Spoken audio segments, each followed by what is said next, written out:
Yo, what's up, guys? So I thought I'd just share a little project, which this is a university project actually, and kind of a little web app which I've designed for it. Basically, to briefly summarize the project, what is it? We've been given the task. I study chemical engineering, and we've been given the task to design a liquid petroleum gas plant, and in particular the Mercaptans removal section. So a mercaptan is it's a compound. It's a organic compound with sulphur.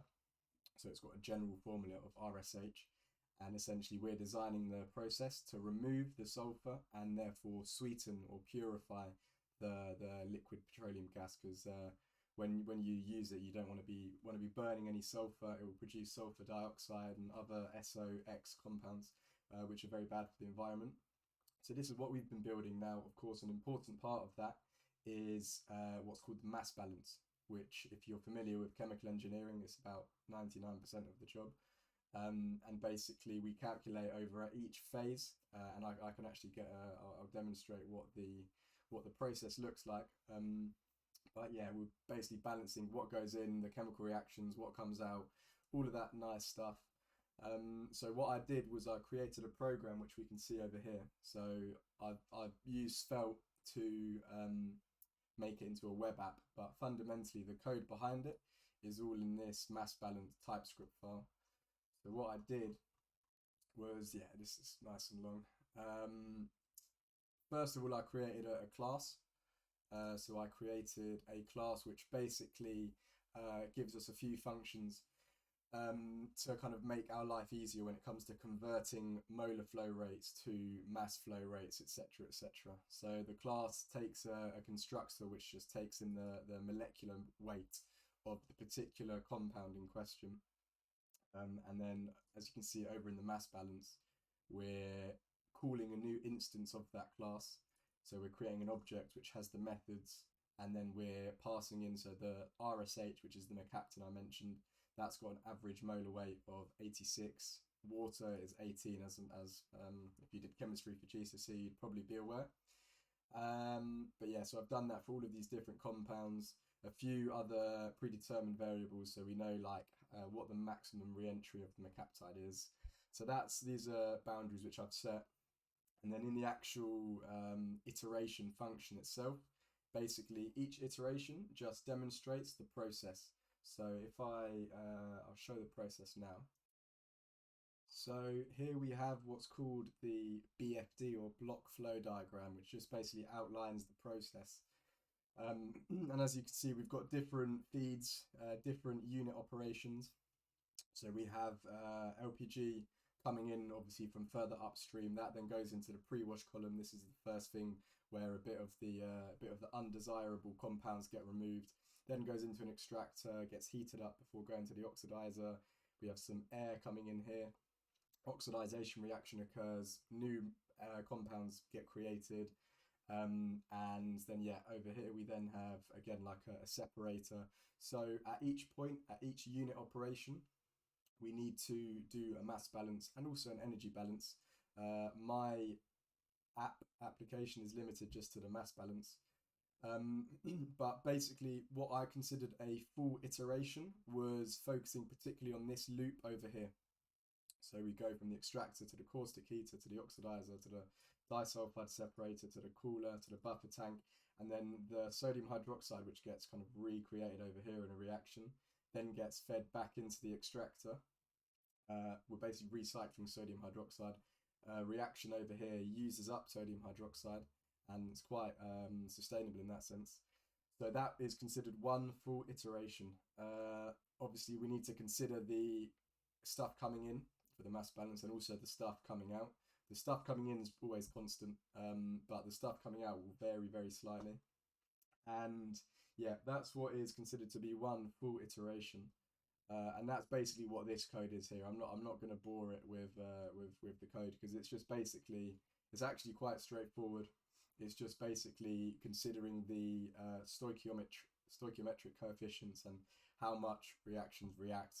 Obviously, we haven't considered extent, like the whether a reaction doesn't react 100% ideally. This is all ideal, which is obviously not real in industry. So that's something which could be improved upon, of course. But yeah, basically this is one loop, and it just does this however many times. Obviously we've got the input argument to this function is the number of iterations, and then we're basically plotting graphs using the chart.js package, basically plotting charts based on that. So let's have a look at what the charts look like first of all. So if we do 5 iterations, as you can see, it plots us a line chart. This one's looking at the concentration of sodium hydroxide going into the buffer tank at each iteration. So as you can see, over time it's decreasing because the amount of water is increasing. We also then have concentration of catalyst. Again, it's decreasing mainly because there's generation of water. And this is a breakdown of each individual compound going into the buffer tank, which happens also to be what then goes into the extractor. But as you can see, yeah, we've got our water, which is increasing at each iteration. The sodium hydroxide very slightly decreases. And then over here at pretty much 0, we have some of the re-entry compounds, which basically, ideally, we wouldn't have them in this situation anyway, but there's a little bit. And obviously we can actually up and we can create and generate the graph based on how many iterations we input. Yeah, you can also download the graph as well. So I'll show where this functionality comes in. So first of all, I created these components which represent each of the charts. So this is the catalyst concentration chart. As I said, we're using the actually I think that's over here. So we're importing the CDN for chart.js, and then we're using chart.js to create a chart, passing in the chart data as a prop, and then basically creating the chart over here. The download chart button was just another little component. Essentially, once the chart is completed, we can then convert it to a base 64 encoded image, which is a string, and we can actually then use that to download it into a PNG file. So this download chart is just basically using that. So we again take the image base 64 as a string, we create it as a downloadable option, and when you click on it, it downloads it and it converts it into a chart.png file, which is pretty sweet. And yeah, I mean, each of these, the 3 graphs which we're plotting, again, we can make more graphs, and I'll show you how you can make more graphs, because I mean, it's technically, this is all going to be open source, not that it's going to be useful for anyone, but it all kind of follows a similar structure. Over in, yeah, I was using a really nice Svelte. So Svelte was obviously used to create all of this. I was using a really nice UI package called GUI I. I've been using it quite a lot. It's quite sleek, easy, professional looking, and I do like it. And essentially, yeah, what we do to generate the values for the input data on the chart is get, first of all, the values from this mass balance. And I also created an API for it, so we can actually go over to API/mass balance data. And over here, you'll be able to see what goes into each unit operation at each iteration. So this is for the RSH specifically, what goes in to the caustic settler, into the oxidizer, into the buffer tank, etc., etc., etc., at each point. And by default, we have 8 iterations. However, you're also able to specify how many iterations by passing in a URL parameter. So we can say iterations, we can set that equal to 3. I must have done some, that's not it. Need to use a question mark. And then, yeah, as you can see, 3 iterations, therefore 3 different inputs. So with this, you can also actually fetch the data yourself. But let's look back at the code. So yeah, this is the data which gets returned. It returns each of the individual compounds in its particular array of iteration inputs. And then I've got these functions over here, we can show, basically extracting the relevant data for what we need. So that can all be found in the functions.ts file. But basically, yeah, for each of